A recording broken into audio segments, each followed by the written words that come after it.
স্নাতক ডিগ্রি সমমান দাবিতে হবিগঞ্জ নার্স মিডওয়াইফারিদের মানববন্ধন। হবিগঞ্জ প্রতিনিধি একে কাউসার আইটিভি বাংলাকে জানিয়েছেন, diploma in nursing science and midwifery এবং ডিপ্লোমা ইন মিডওয়াইফারি কোর্সকে স্নাতক সমমান ডিগ্রি পাস কোর্স করার দাবিতে মানববন্ধন ও প্রতিবাদ সমাবেশ পালন করেছে Bangladesh students nurses union BDSNU Habiganj জেলা শাখার ডিপ্লোমা ইন নার্সিং ও ডিপ্লোমা ইন মিডওয়াইফারি শিক্ষার্থীরা।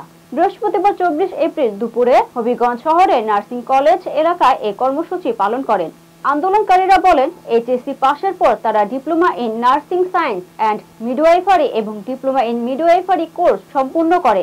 এরপর আরো 6 মাস ইন্টার্নশিপ করার পরেও তাদের চাকরির ক্ষেত্রে এইচএসসি সমমানের মূল্যায়ন করা হয়, যা তাদের প্রতি বৈষম্যের শামিল। তাই diploma in nursing science and midwifery এবং diploma in midwifery course degree সমমানের করার দাবি জানান। তাদের দাবি আদায় না হলে কঠোর কর্মসূচির হুঁশিয়ারি দেন।